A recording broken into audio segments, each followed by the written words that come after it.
our planet's final frontier, an inner world spoken about in myths and legends, but where few have dared to go.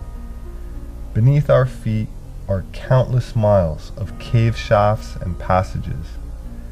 The Cave of Swallows in Mexico features a 400-meter free-fall drop into what is currently the second deepest known pit in Mexico and the 11th deepest in the world. The temperature in the caves are low, vegetation grows thickly at the mouth, and the floor is covered with a thick layer of bat guano on which millipedes, insects, snakes, and scorpions live. But this is not the only subterranean world in the region.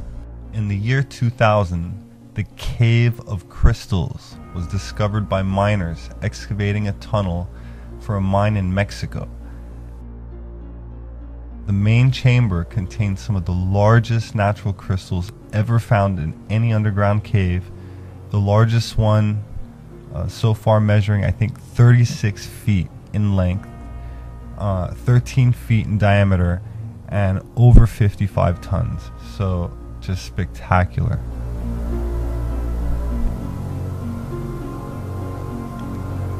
These amazingly huge crystals became so large because of the extremely hot temperatures inside of the subterranean caves.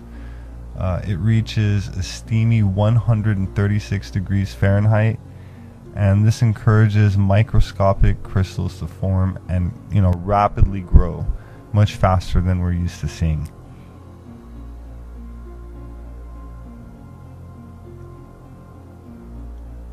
Just gazing at these gigantic, beautiful crystals, one can't help but get carried away imagining what else awaits further exploration deeper inside these caves.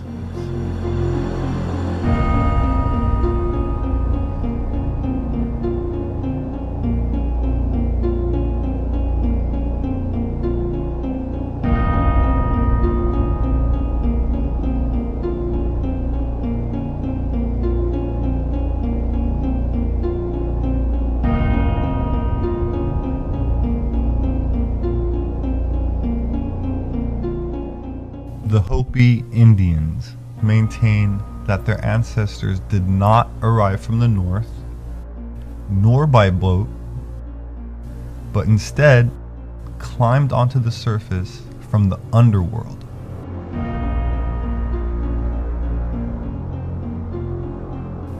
The specific place of emergence of the Hopi legend lies deep inside the Grand Canyon, an enchanted opening from the mysterious recesses of the earth.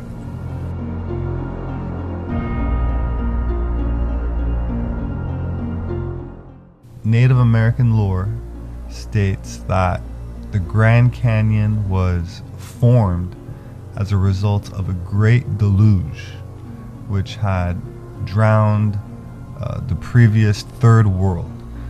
So Hopi cosmology specifies that this canyon, the Grand Canyon, was the exact place from whence the Hopi emerged from their subterranean refuge after the flood had destroyed the previous age.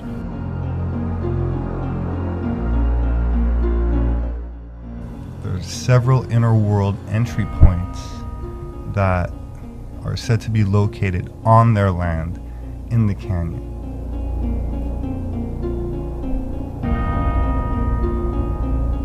One of them is a very revered and honored in ceremony as the dwelling of an ancient parent race. And this sacred site is strictly off limits to all but the Hopi people themselves.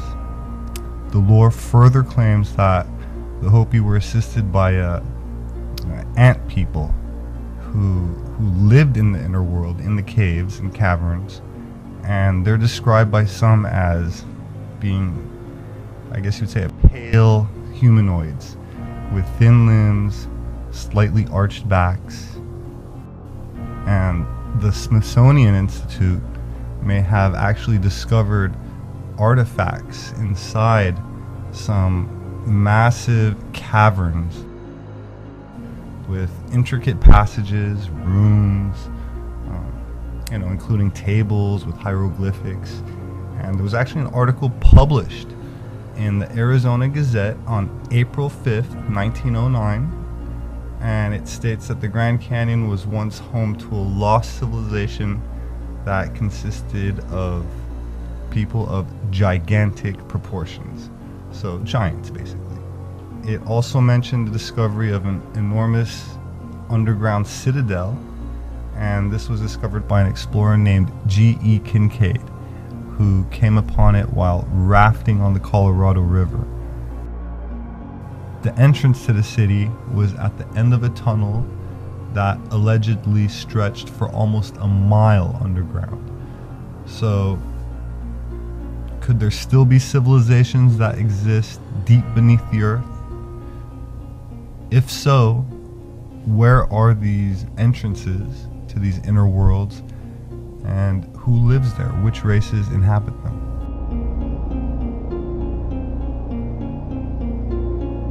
Just as Plato wrote about the mythical Atlantis, a continent which was said to be once located in the Atlantic, Herodotus wrote about the legendary Hyperborean continent, which he said once existed in the far north. Snæfellsjökull is a 700,000-year-old volcano with a glacier covering its summit in western Iceland. The mountain is one of the most famous sights of Iceland, primarily due to the Journey of the Center of the Earth, written by Jules Verne in 1864, in which the protagonists find the entrance to a passage leading to the inner Earth. The main characters make their way through hazardous passages and survive the tortures of thirst to discover 88 miles down a vast sea. The protagonists construct a raft and sail across this mysterious subterranean ocean, discovering a lost world of giant plants and prehistoric reptiles. Throughout, the character of the professor remains the model of a rational 19th century scientist as he tries to calculate how the subterranean lake came to be. He speculates the ocean had flowed down from the surface through a fissure which closed, and some of the vapor had evaporated to cause clouds and storms. Some of the oldest cultures speak of civilizations inside of vast cavern cities within the bowels of the earth. Mythologies throughout the world, from South America to the Arctic, describe numerous entrances to these fabled inner kingdoms.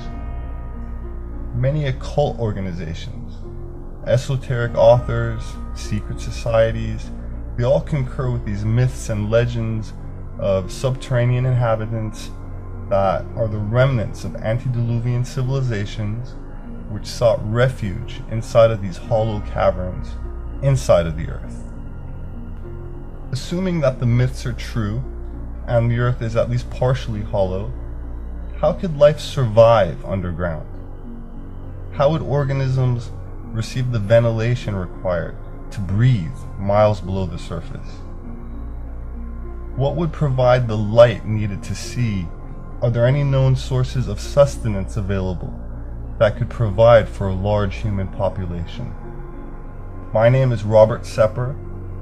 I'm an anthropologist and now author, and I'd like to invite you to explore some of these mysteries with me in an attempt to unlock their riddles, which have eluded any serious consideration in mainstream academia.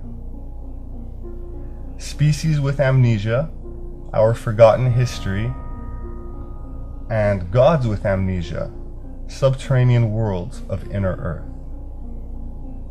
I appreciate all the positive feedback, and I'd like to thank you for listening.